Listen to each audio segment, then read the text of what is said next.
কারণ রাজনীতির জায়গাটা আলাদা আর মহাপুরুষদের জায়গাটা আলাদা। এটা তো আর কিছু বলার নেই, এটা পশ্চিমবঙ্গের এখন লজ্জা। এটা তো এখন পশ্চিমবঙ্গের ট্রেন্ড হয়ে গেছে। এটা তো চলে যেতে পারে, কিন্তু বিবেকানন্দই আছে।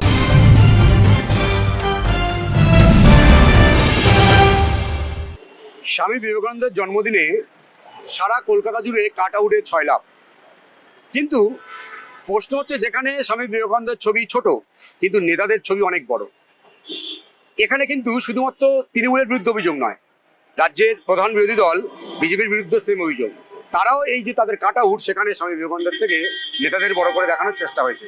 এবং পেট্রোল পাম্প জুড়ে দেখছি আমরা প্রধানমন্ত্রী নরেন্দ্র মোদী এবং স্বামী বিবেকানন্দের ছবি। এই যে কাট আউটের সংস্কৃতি বঙ্গ রাজনীতিতে নতুন আবির্ভাব, এটা সাধারণ মানুষ কিভাবে নিচ্ছেন, সে প্রশ্নের উত্তর আমরা আজ খোঁজার চেষ্টা করব সাধারণ মানুষের কাছে। দেখুন, এইগুলো রাজনৈতিক খেলা। অ্যাকচুয়ালি এইগুলো কোনো সমাজের ভালো বার্তা যায় না। স্বামী বিবেকানন্দ কি জিনিস সেটাকে আগে মানুষকে উপলব্ধি করতে হবে। রাজনীতির রাঙিনাতে এটা দেখলে হবে না, কারণ রাজনীতির জায়গাটা আলাদা আর মহাপুরুষদের জায়গাটা আলাদা। এইগুলো সাধারণত রাজনীতি যারা কিছু জানে না, যারা সমাজকে নিয়ে বোঝে না, তারা এগুলো তো করবেই। পেট্রোল পাম্প জুড়ে মোদির ছবি বড়, বিবেকানন্দের ছবি ছোট। হ্যাঁ, এটা সব জায়গায় তাই হচ্ছে, যেমন রাজ্য তেমন কেন্দ্র, একই জিনিস চলছে। এইগুলোকে মানুষকে নিজে দিকে পরিবর্তন না হলে কিছু করা যাবে না। এটা তো আর কিছু বলার নেই, এটা পশ্চিমবঙ্গের এখন লজ্জা যে স্বামীজির ছবির পরে অন্য রাজনৈতিক লোকেদের ছবি আসে। তার শ্রদ্ধার্ঘের জন্য যা করার সেটা করা উচিত, তার বাইরে আমরা কিছু দেখতে চাই না। স্বামীজির বাইরে আর অন্য কিছু আমরা দেখতেই চাই না। পেট্রোল পাম্পগুলোতেও নরেন্দ্র মোদীর ছবি বড়, স্বামীজির ছবি ছোট। এটাও আমরা কখনোই পছন্দ করছি না। পেট্রোল পাম্পে যদি মোদিজি প্রধানমন্ত্রীর ছবি থাকেন, সেটাও আমরা পছন্দ করছি না, কারণ এই সমস্ত দিনে আমরা স্বামীজির ছবিটাই সবাই শ্রদ্ধার সঙ্গে দেখতে চাই। এটাই একমাত্র কাম্য, এর বাইরে কোনো কিছুই আমরা দেখতে চাই না। স্বামী বিবেকানন্দের ছবি ছোট, নেতাদের ছবি বড় করে হোর্ডিং দেয় চারিদিকে কলকাতায়, কি বলবেন? এটা তো এখন পশ্চিমবঙ্গের ট্রেন্ড হয়ে গেছে। সারা রাজ্য জুড়েই এটাই দেখে আসছি, তো যা হবার তাই হচ্ছে। বিবেকানন্দ বরাবর নেতারা হতে পারে, it is just because the media তারা করছে, এটা কোনো ব্যাপার নেই। বিবেকানন্দ লোকের মনে আছে, মনেই থাকবে। ওনার আইকন তো ইন্ডিয়ার আইকন, আইকন। অনেকে বলছেন যে বিবেকানন্দ রাজনীতির শিকার, তৃণমূল বিজেপি কে কত বড় ছোট। না, ওগুলো কি করলো, ওগুলো বললে নেতাদের বললে কি হবে? আপনি যেটা ভাবছেন সেটাই হবে। নেতার ভাবলে কি হবে? আজকে নেতা আছে, কালকে নেতা চলে যাবে। আজকে টিএমসি আছে, কালকে বিজেপি থাকবে। কে থাকবে? নেতা তো চলে যেতে পারে, কিন্তু বিবেকানন্দই আছে। ওনার জায়গা কি নেতারা নিতে পারে? আমি এটা মনে করলাম। এটা বলার কিছু নেই।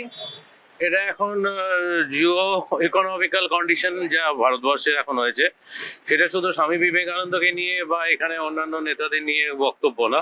এই বক্তব্যটা হচ্ছে গিয়ে এই ব্যবস্থাটা বা এই সিস্টেমটা এখন সারা ভারতবর্ষে লক্ষ্য করা যাচ্ছে। শুধু ভারতবর্ষ কেন বলবো, পৃথিবীর অনেক গণ্যমান্য ব্যক্তিত্ব আছে যাদের কাট আউটকে এমফাসাইজ না করে সেখানকার যারা সিস্টেমে রয়েছে তারা করছে। এটা একটা সাময়িক ব্যাপার, তবে আমার বিশ্বাস যে সমস্ত ব্যক্তিরা এত বছর পরেও এখনো একটা কোশ্চেনের সামনে দাঁড় করিয়ে দিচ্ছে বর্তমানের নেতা নেত্রীদের, তারা ভবিষ্যৎকালে আবারও এদেরকে ওভারকাম করে আবারও নিজের জায়গায় চলে আসবে। খুব বাজেভাবেই দেখি, কারণ নেতারা, এই ধরনের মনীষী যারা আছেন, তাদের অবদান আমাদের স্বাধীনতা বা আমাদের অতীতের ক্ষেত্রে অনেক বেশি। সেক্ষেত্রে এনাদের প্রত্যেক দিনই উদযাপন করা উচিত, এবং যতটা না উদযাপন করা উচিত, এনারা যে পথ দেখিয়ে গেছেন সেই পথে 365 দিনই চলা উচিত। ওই একটা আলংকরিক ভাবে বা একটা জাস্ট কি বলবো, যে সেটা মানে শো অফ করার জন্য ফ্লেক্স রাখা। আর কিছু অনেক জায়গায় দেখলাম, আমি নর্থ কলকাতায় থাকি, বিভিন্ন জায়গায় বিবেকানন্দ ঢাকা পড়ে গেছে, সেখানে নীল সাদা গেরুয়া সব বিভিন্ন রকমের ফ্লেক্স নেতা মন্ত্রীদের পড়ছে। লালেরা অবশ্য বিশ্বাস করে না বলে ফেলেনি, কারণ ওরা তো বলেছিল যে বিবেকানন্দকে ভণ্ড সন্ন্যাসী। তো সেক্ষেত্রে আমার মনে হয় যে ওনাদের জীবনধারাটাকে আমাদের ফলো করা উচিত, আর ওনারা যে পথ আমাদের দেখিয়ে গেছেন সেইটা ধরেই চলা উচিত। আর রাজনীতির জায়গায় থাকুক, কিন্তু সেখানে এই ধরনের মনীষীদের টেনে আনাটা ঠিক হবে না। এটা মানুষের কাছে অন্য একটা বার্তা পৌঁছে দেয় যে সাধারণ মানুষের কাছে এনারা রাজনৈতিক নেতাদের থেকে এনাদের গ্রহণযোগ্যতা অনেক বেশি। আমরা ছোটবেলা থেকে, আপনি আমাদের পূর্বপুরুষ সকলে এনাদের পড়াশোনা করে, এনাদের সম্পর্কে জেনে আমরা বড় হয়েছি, এনাদের আদর্শ করে আমরা বড় হয়েছি। কিন্তু আজকের দিনে যখন এনাদের নিয়ে কাড়াকাড়ি হয় যে এ আমার দলের লোক, ও আমার দলের লোক, যেন পূর্বতন কোনো, এই জিনিসটা বড্ড দৃষ্টিকটু। সে যে রাজনৈতিক দলেরই করা উচিত, আন্তরিক শ্রদ্ধাটুকু থাকা উচিত।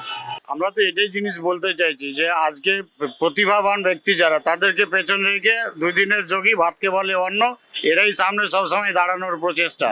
এটাতে বাঙালির অস্মিতাতে আঘাত হচ্ছে, আর কিছু বলার নেই। আচ্ছা, নরেন্দ্র মোদীর ছবি কিন্তু পেট্রোল পাম্প জুড়ে দেখছি, সেখানে নরেন্দ্র মোদী বড় করে, বিবেকানন্দ ছোট করে। সে তো বিজ্ঞাপনদাতা, সে বিজ্ঞাপন করতে চাই, বিজ্ঞাপন চাইবে, সে বিজ্ঞাপনের উপর ভিত্তি করে দেশের মধ্যে এত বড় জিনিস করে চলে যাচ্ছে। ভারতের জিডিপি পিছিয়ে চলে যাচ্ছে, ওনার প্রচার বেড়ে চলে যাচ্ছে। এই প্রচার বাড়ানোটা আমাদের দেশের পক্ষে ক্ষতি, রাজ্যের পক্ষেও ক্ষতি। স্বামী বিবেকানন্দের জন্মদিনে এখানে যেন আমরা ওরা, স্বামী বিবেকানন্দকে কারা রাজনৈতিক হাতিয়ার হিসেবে ব্যবহার করবে তাই নিয়ে যেন টানাপোড়েন চলছে, টানা হেঁচা চলছে শাসক বিরোধীর মধ্যে, তৃণমূল বিজেপির মধ্যে। কিন্তু সাধারণ মানুষ বলছে যে কাট আউটে স্বামীজির পরে কোনো নেতার ছবি যেন সম্পূর্ণ বেমানান, কোথাও যায় না। কারণ স্বামী বিবেকানন্দের আদর্শ বর্তমান নেতার থেকে অনেক অনেক বড়। কোনোভাবেই স্বামী বিবেকানন্দের সঙ্গে কোনো রাজনৈতিক দলের নেতার ছবি দেয়াই উচিত নয়। ক্যামেরায় স্বপন দাসের সঙ্গে বিশ্বজিৎ হালদার, ওঙ্কার বাংলা।